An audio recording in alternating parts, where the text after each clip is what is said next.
Chroniques, astuces, actualités, débats, buzz pour vous arracher de la tiédeur de votre couette. Les matins sur Radio Jenna, la balade matinale vous offre une bonne dose d'adrénaline et d'émotion. Balade matinale, permettez-vous une petite bouchée d'ondes positive.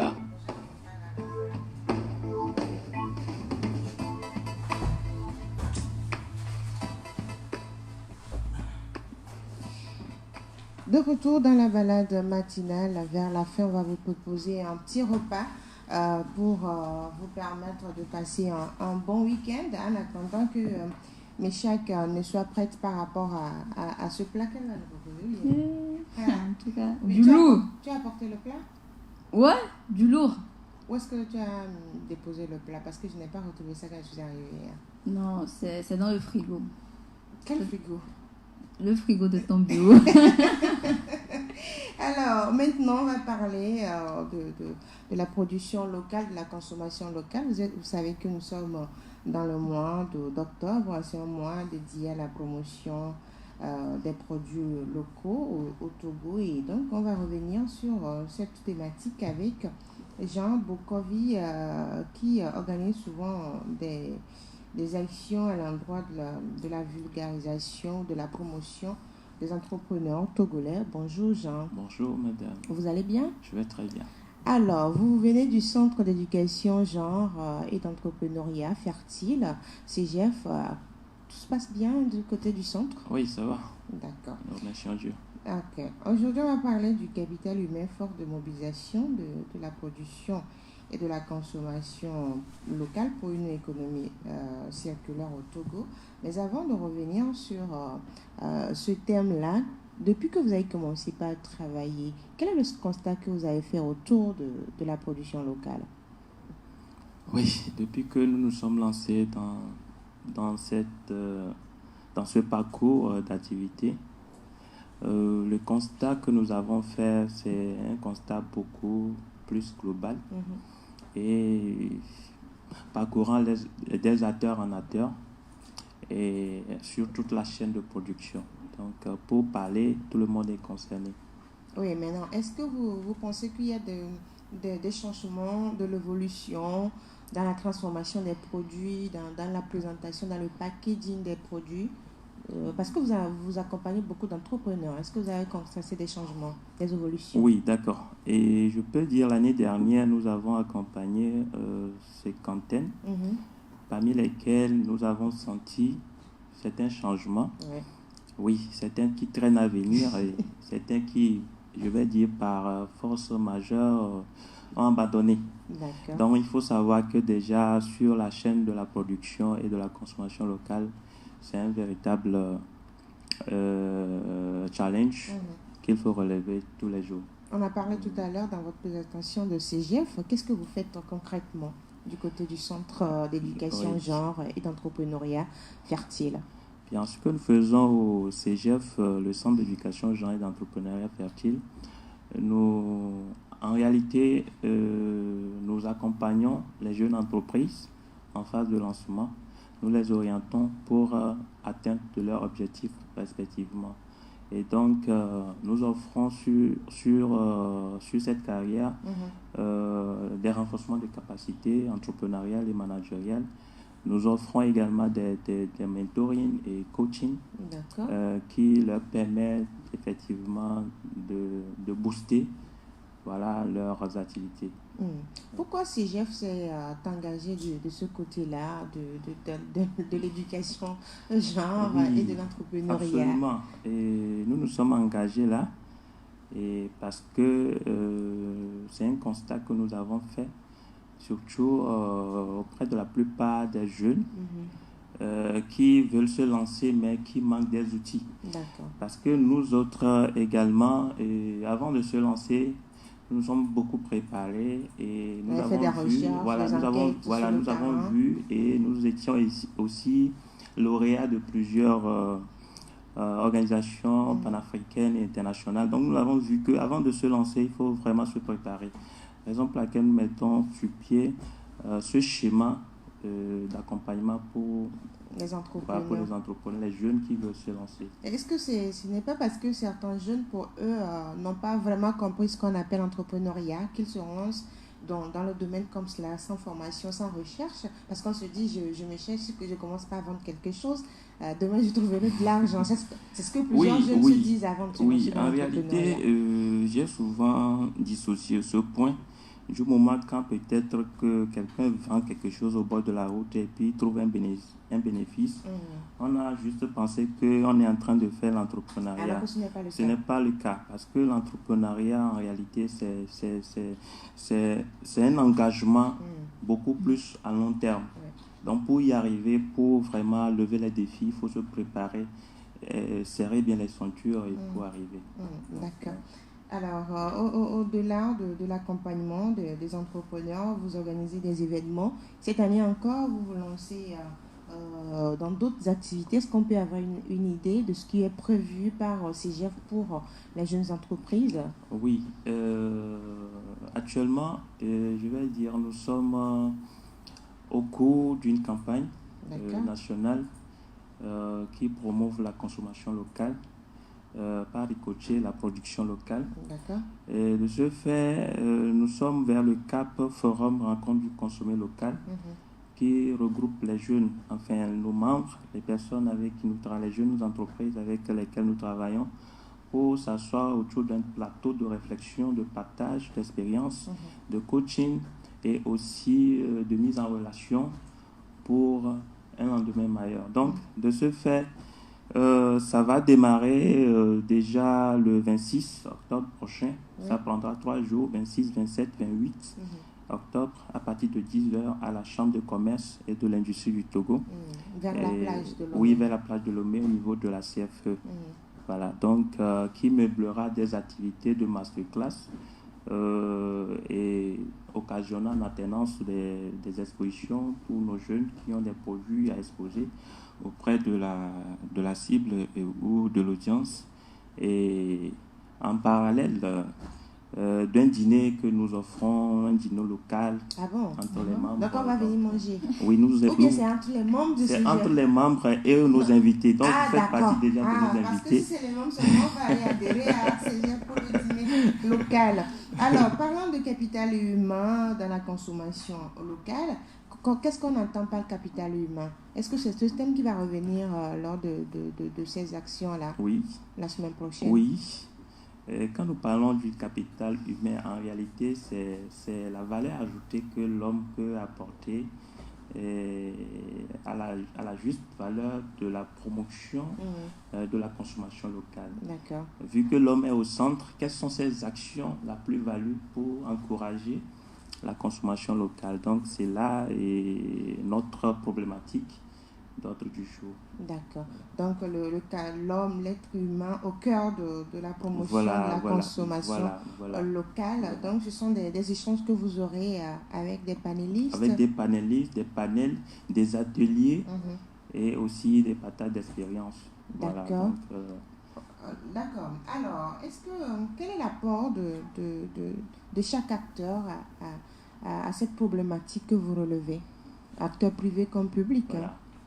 Enfin, quand nous parlons d'acteurs privés, en réalité, je parle des entreprises privées, des associations, des organisations pouvant encourager, enfin, que ce soit bouche à oreille, que ce soit sur les médias sociaux, prenons en main, en réalité, la promotion du consommation local pour que vraiment nos producteurs également puissent sentir un retour sur, je vais dire, l'environnement, dans leur environnement qu'ils bâtissent. Donc, c'est ça. D'accord. Moi, j'ai une question pour vous. Actuellement, vous êtes en campagne des produits locaux du Togo. Vous êtes en train de faire une campagne. Comment est-ce qu'elle se passe? Comment elle est en train de se faire? Comment se fait-elle? D'accord. C'est une très belle question. Notre campagne, en réalité, je peux dire que c'est un socle d'activités, un socle sur lequel nous avons des des vignettes d'activités ou des activités regroupées. Donc, qui se greffent à la campagne. D'accord. Dans le cas de l'apothéose, qui est le forum, voilà. Au départ, nous avons eu des ouvertures, nous avons eu des formations en ligne, nous avons fait, et aussi des publicités sociales des produits que nous mettons en valeur sur nos différents canaux et dans nos parcours. Donc, un peu comme un caravane sur les produits locaux. Donc, c'est tout à fait ça. Maintenant, la campagne, si on comprend bien, vous avez commencé par la publication de tout ce qui concerne peut-être une marque entrepreneuriale congolaise. Voilà. Et puis après, il y aura le forum la semaine prochaine à partir du 26 octobre. Oui, à partir de 10h, la Chambre de commerce. De la Chambre du commerce. Et de l'industrie du Togo. Mais lors de ce forum, il y aura des expositions. Il y aura des expositions. Il y aura des expositions. Et en alternance, donc pour accueillir, je vais dire, le Made in Togo au cours du forum. Donc, c'était la valeur ajoutée à ce forum. Lors des précédentes éditions, est-ce que vous avez constaté que les gens adhèrent réellement à votre programme et quels sont les retours que vous avez eus? Oui, je vais dire, nous sommes à la deuxième édition. Le constat de la première édition, ça traîne à venir. Ça traîne à venir parce que la philosophie traîne à se comprendre et nous tentons toutes les fois d'expliquer la philosophie pour qu'ensemble on puisse s'engrainer et aller plus loin dans les objectifs. Donc, pour dire concrètement, il y a des motivations, il y a des motivations positives, il y a des motivations positives, et des interactions, des appels, mais je crois que c'est le début et ça doit se continuer et évoluer. D'accord. Voilà. D'accord. Une autre question, on parle de cette campagne. Maintenant, qui sont les consommateurs de ces productions locales-là? Quels sont les acteurs de la consommation locale dont on parle? Oui, je venais de citer un cas, par exemple, quand on indexe les acteurs, je vais dire principaux, c'est la production, ceux qui sont la base, les producteurs, les transformateurs, les commerciaux, les distributeurs. En réalité, c'est la couche des acteurs privés et les acteurs publics. Nous avons les administrations, nous avons le gouvernement. Et en réalité, chacun a un rôle. Je parle aussi bien des médias, je parle aussi bien des associations, chacun a son rôle. Néanmoins, de ce qui les concerne, à vulgariser le consommé local. Voilà, les ménages, et voilà, et la femme également en prennent partie, parce que nous savons que dans nos ménages également, ce sont les femmes. Et donc la femme aussi a un rôle à jouer dans cette instance de la promotion de la consommation locale. D'accord. Je peux continuer. Vas-y, Michel. D'accord. Vous avez parlé du dernier jour du forum où il y aura des expositions. Non, c'est du premier jour jusqu'à la fin, non? Les expositions, c'est... Oui, c'est du premier jour jusqu'à la fin. Mais le dernier jour, il n'y a plus d'activité de formation, c'est 100% exposition. Ah, d'accord. Ok, donc est-ce que cette exposition sera un peu comme une foire, les foires classiques? Oui, c'est atypique. C'est atypique, je vais dire, exposition dégustation. Ah, d'accord. On peut déguster. Voilà, exposition dégustation. Et quand ça vous plaît, vous pouvez acheter. Ah bon? Donc, ça veut dire qu'on doit venir, on produit, on déguste pour voir si vraiment on est intéressé. Et puis après, on peut l'acheter. Vous pouvez acheter, vous pouvez garder les contacts pour acheter plus tard auprès de ces producteurs. L'inquiétude de certains, c'est que les produits locaux sont très chers et que c'est difficile de les acheter et tout ça. Quel est le travail que vous faites envers les consommateurs? Aujourd'hui, vous travaillez avec les jeunes entrepreneurs. Mais il faut amener ceux qui consomment aussi à comprendre que la transformation est chère. Donc, absolument, c'est cher. Absolument, c'est cher. Nous le constatons. Et souvent, pourquoi c'est cher? C'est là notre recherche autour de la problématique. Parce que quand il y a la mévente, il faut se poser la question sur plusieurs plans. Et quand nous prenons le côté prix, je pense que c'est un constat général que tout le monde fait. Et donc, cependant, il faut l'avouer, la consommation locale, c'est un processus. Et je pense qu'au stade de nos producteurs actuellement, ils sont à l'étape artisanale. Voilà, ils sont dans l'étape artisanale, ce qui fait qu'ils n'arrivent pas à produire en masse pour réduire le coût. D'accord. Donc, c'est ce qui fait, donc nous les encourageons dans un système de coopérative intégré qui va valoriser plus la combinaison des efforts, la synergie des efforts. Supposons par exemple qu'une machine qui peut produire par exemple une tonne de céréales, ou bien pour moudre une céréale qui coûte 10 millions, et moi par exemple séparément j'ai 2 millions pour lancer mon activité à l'artisanal. Si et seulement si j'arrive à développer une coopérative autour de 5 personnes, nous nous combinons pour acheter cette machine et commençons par produire en masse. Et les bénéfices retombent rapidement, on fait la distribution. Je pense que ça va beaucoup donner, enfin, ce que nous voulons compétir et voilà, aller à l'international aussi plus rapidement. Donc je pense que nous devons cultiver la coopérative auprès de ces jeunes pour vraiment mutualiser les efforts pour atteindre les objectifs. Oui, d'accord. Allons dans le même sens de ce que vous étiez en train de dire. Est-ce que ça veut dire que si on va à l'étape industrielle, les frais de la consommation locale sera amoindri? Absolument. Et une seconde en même temps, puisqu'Edwige va continuer. Vous vous battez actuellement pour la promotion de la consommation locale, le consommer local. Pourquoi il est important pour vous de consommer local? L'importance pour nous de consommer local, c'est en réalité favoriser une économie, je vais dire en interne plutôt qu'en externe. C'est-à-dire faire circuler l'argent dans le pays, de poche en poche.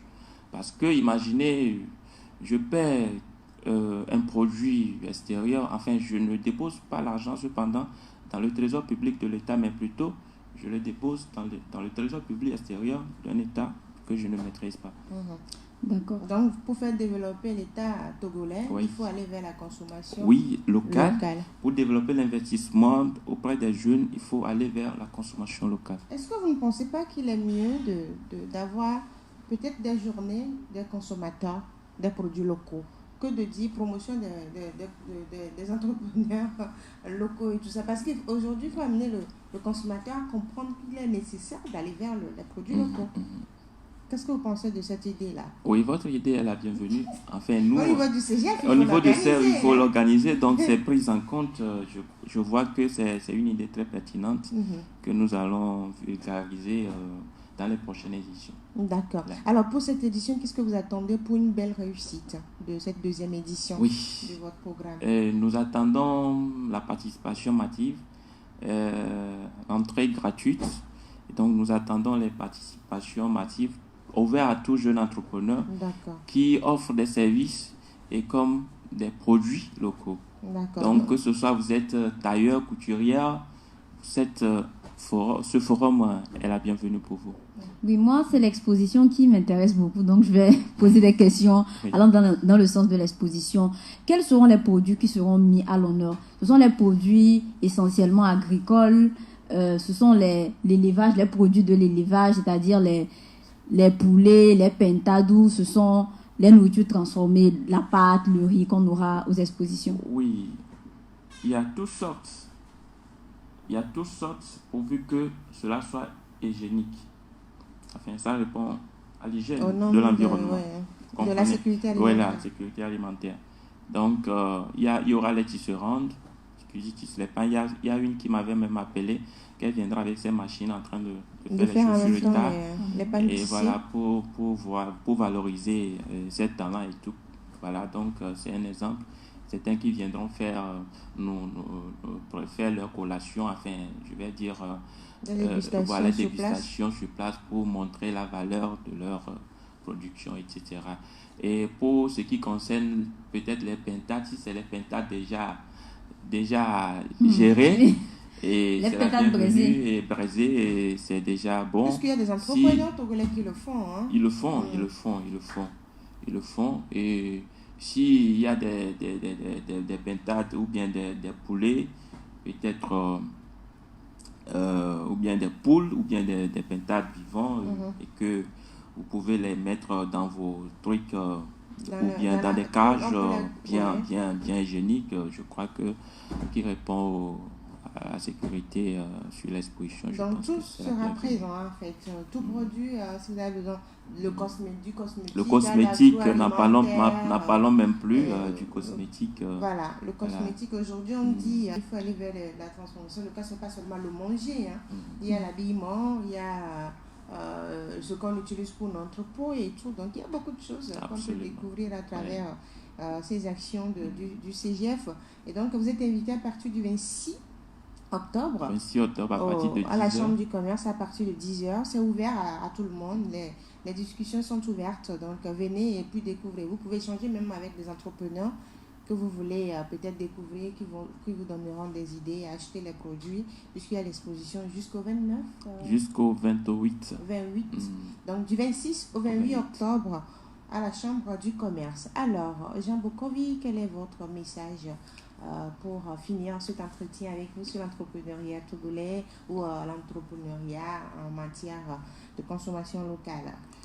Bien, je dirais merci à tout le monde, à tous les acteurs qui s'impliquent de nos jours dans la promotion de la consommation locale au Togo et ailleurs, partout ailleurs, pour l'émergence sociale et économique de la nation. Je vous remercie. Merci beaucoup. Alors, qu'est-ce que vous pensez des coachs aujourd'hui? Que pensez-vous des coachs? Sont-ils des charlatans selon vous? Les coachs, ce sont des révélateurs. Les coachs, ce sont des révélateurs, ce sont des gens expérimentés, ce sont des gens qui, en réalité, optimisent sur des situations. Voilà. Donc, c'est des leaders qui retracent les voies, qui orientent. Voilà. Mais il y a certains coachs aujourd'hui qui ont transformé, ou bien certaines personnes qui sont rentrées dans le domaine et qui ont changé le domaine en un domaine de business. Est-ce que vous pensez que c'est bon? Ça apporte toujours une réponse à une personne qui est dans le besoin? Oui, ça dépend de comment la personne a monté son schéma.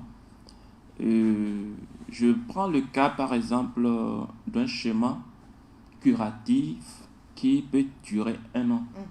Parce que nous, à CGF, nous faisons des coachings minimum 3 mois. Pour l'entrepreneuriat. Voilà. Et puis, il y a le résultat. 3 mois. Nous faisons des coachings selon le niveau des personnes. Quand je dis minimum, c'est-à-dire quand la personne n'a rien dans la vase. C'est-à-dire la personne n'a rien comme dans projet, la vase, voilà. Il faudrait 3 mois minimum. Mais la personne qui a un projet, mais qui peut-être se perd un peu, là, nous faisons un chronomètre de 24 heures. En réalité, pour recadrer, on ajuste très rapidement, 24 heures. C'est-à-dire échelonné sur une période. Voilà. Donc, nous avons compris là que s'il faut prendre du temps aussi pour quelqu'un, quand même, il faut contribuer. Donc, la contribution, je crois que ça va motiver aussi le moniteur à aller plus loin avec vous. Nous organisons également des coachings gratuits. Les coachings gratuits que nous faisons, nous savons que c'est ouvert pendant une période et pour occasionner, favoriser autant de personnes. Et là, c'est pour répondre à un besoin que vous le faites. Voilà. Mais aujourd'hui, d'un point de vue général, ce que vous voyez sur les réseaux sociaux avec les coachs, je te rends riche en combien de jours? En 24 heures. Mais tu deviens un entrepreneur milliardaire dans quelques jours, dans quelques semaines. Est-ce que ce sont de bonnes idées? Mais cette promotion, CGF n'est pas de... Oui, on ne parle pas de CGF, on parle d'une manière générale. D'accord. Enfin, de ce constat, moi, je trouve ça péjoratif. Parce que la richesse, ça se construit. Ça se construit. Ce n'est pas à pas que ça se construise. Donc, on ne peut pas dire, moi, je te dis quelque chose et puis tu vas trouver milliards, millions en même temps. Non. C'est trop facile. C'est trop facile alors. Alors, raison pour laquelle, en écoutant ces choses, il faut faire beaucoup d'analyses. C'est vrai, beaucoup de gens tombent dedans et se relèvent après pour savoir que ce n'est pas la même façon. Mais faisons attention. Voilà. Mais on va conclure aujourd'hui avec le thème sur les coachs ont-ils des solutions à tout ou sont-ils des charlatans? Oui, les coachs sont des individus comme tout le monde. à la différence qu'ils ont peut-être reçu des formations pour le faire, un peu comme lorsqu'on étudie le journalisme, on étudie le droit, on a de l'expérience, on a les compétences dans un domaine spécifique. Voilà, merci pour les mots. Maintenant, il s'agit d'un cas délicat quand on parle du coaching, car souvent, c'est aider les gens à trouver des problèmes, trouver des solutions à des problèmes de couple, de relations matrimoniales. Donc, il faut savoir faire la part des choses. Et comme j'ai eu à le dire la dernière fois, il faut vraiment être honnête avec ces gens-là. Quand tu vas, c'est que tu as un problème. Il faut montrer l'abcès, il ne faut pas montrer l'abcès qui est au-dessus de l'habit, c'est-à-dire l'abcès qui est couvert par l'habit. Il faut se mettre à nu et parler. Il faut être vrai avec la personne. Il y a certaines personnes qui sont vraies. Oui. Mais le monsieur qui est en face, qui se dit coach, trompe la personne et puis donne des décisions, des solutions vraiment discutables à une personne qui est dans le besoin. Oui, il faut faire, avant d'aller chez un coach, faire une enquête de moralité. Sur la personne. Sur la personne et les éventuels clients. Bon, parce qu'on va dire que c'est du business. Ouais. Les éventuels clients qui sont déjà passés par cette personne. Les retours qu'ils ont eus. Et en plus, un coaching, quand tu veux prendre les clients, peut-être des gens qui sont passés il y a de cela 1 an, 2 ans. Pour une personne qui a suivi un coaching et a eu des résultats après 3 mois, bon, on se dit qu'il n'y a pas encore les effets. Donc, il faut faire une enquête de moralité et savoir ce qu'on va pour chercher. Et ne pas aussi se faire une fixette sur le genre de solution qu'on veut. Une dernière chose très importante, c'est que si vous savez par exemple que votre problème est d'ordre spirituel et que vous allez chez le coach, c'est sûr que vous n'allez pas trouver la solution. Il faut connaître d'abord le problème qu'on a avant d'aller vers un coach. Hein. Oui. Parce qu'aujourd'hui, et puis certains coachs aussi doivent arrêter avec les solutions tout trouver, les solutions miracles. Il n'y en a pas. Un coach amène l'autre à se redécouvrir. C'est ça, non? C'est ce que vous faites. Absolument. C'est amener la personne à se découvrir, à s'orienter lui-même. Et à prendre confiance et conscience qu'il faudrait vraiment aller vers l'entrepreneuriat ou pas. Parfois, vous dites, je peux être entrepreneur, vous arrivez, au fur et à mesure qu'on vous pose des questions, on pose des pas, vous dites non, c'est pas mon domaine.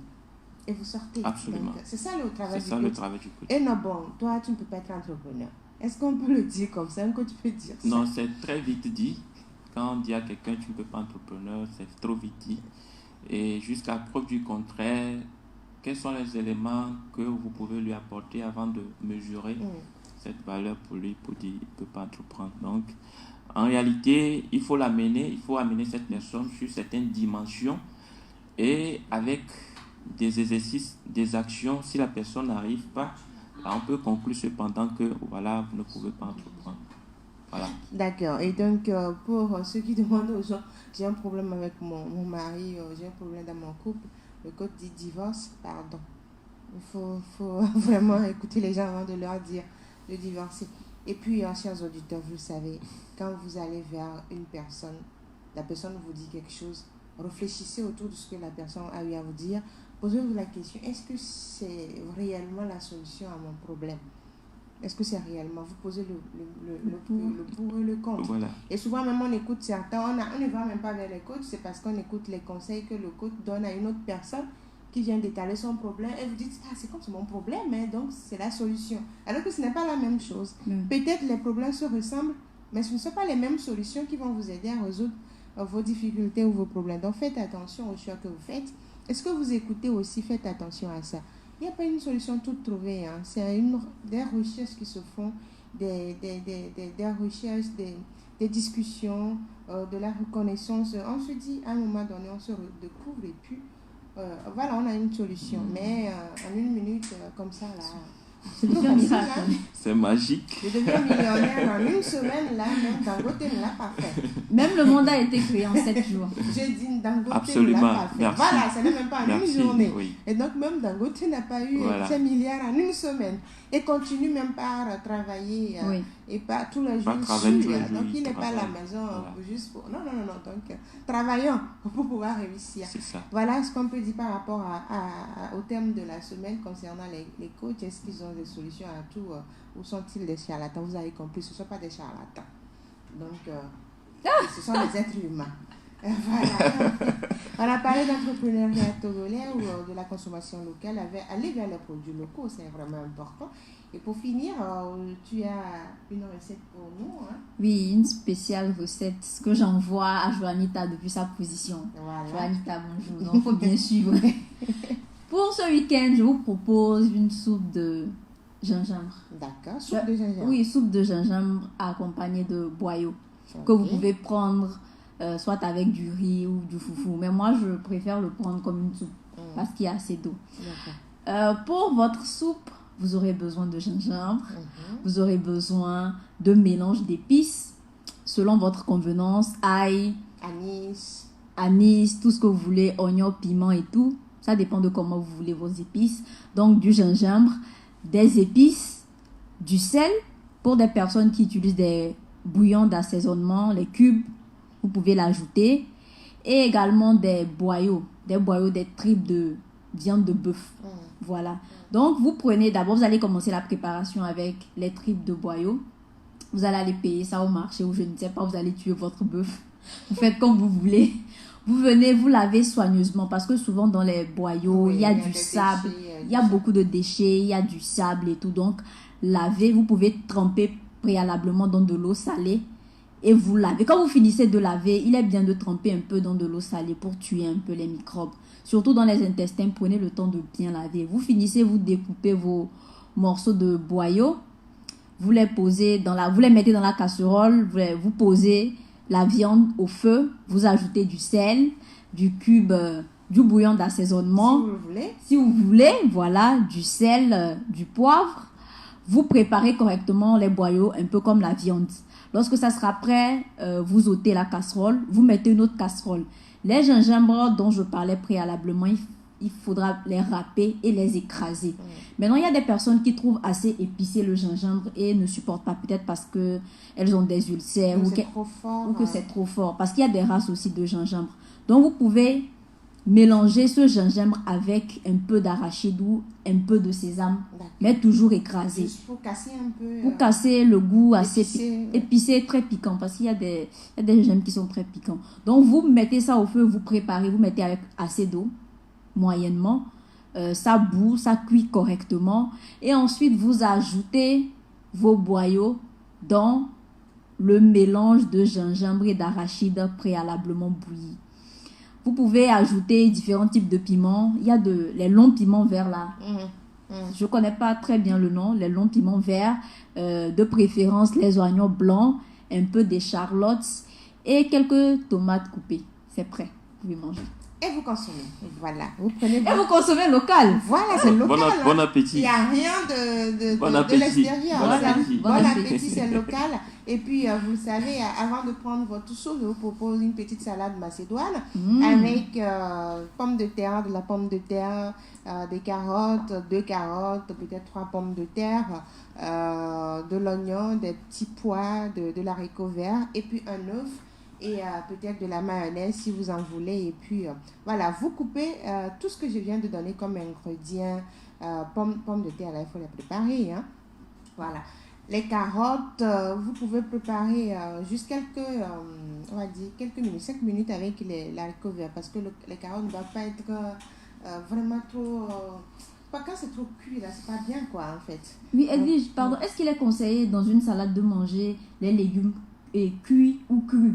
Ça dépend du genre de légumes que vous prenez. Par exemple, les petits pois sont déjà préparés. Hein, et donc, vous n'avez pas besoin de les mettre encore au feu. Mais le haricot vert, il faut le préparer. Les carottes aussi, il faut préparer 5 minutes en fait de cuisson pour les carottes. Et le haricot, 15 minutes pour les pommes de terre ou 10 minutes pour les pommes de terre. Mais vous suivez pour que ça ne soit pas trop cuit. Maintenant, après, vous coupez le tout, pommes de terre en carottes, haricots, tout en dés en fait. Et puis l'œuf également que vous avez préparé, vous coupez en dés et puis vous mettez le tout ensemble. Vous mélangez le tout avec votre mayonnaise, un peu de sel et puis le décor est planté. Et puis, bon appétit. Merci. Voilà. Mais on est gâtés pour ce week-end. Bon appétit. Oui, vous avez la salade macédoine et puis vous avez la soupe de gingembre avec méchac. Donc faites-vous plaisir. Après les exercices de massage, de relaxation, vous voyez que votre week-end est comblé. Pas besoin d'aller dans le bruit. Voilà. Ce week-end, moi, je ne sors pas. Je suis à la maison. En fait, ce qu'on vous a dit là. Et c'est bon. Et puis la semaine prochaine, allez découvrir les jeunes entrepreneurs au forum qu'organise CGF à partir du 26 octobre à la Chambre du commerce à partir de 10h. Merci beaucoup, Jean Bokovi, d'avoir accepté notre invitation. Merci à vous. Mais Jacques, on se dit à la semaine prochaine. À la semaine prochaine. Vendredi prochain. À bientôt. À bientôt. Donc, on se donne rendez-vous la semaine prochaine pour un autre numéro de la balade matinale. C'est une nouvelle semaine. Ce sera encore avec votre ancienne présentatrice. Elle sera là. En fait, elle avait besoin de se relaxer, quoi. Vous avez compris. Non, c'est une reine. Donc, comprenez. On se donne rendez-vous la semaine prochaine pour un autre numéro de la balade matinale. D'ici là, portez-vous bien. Bye bye. Bye.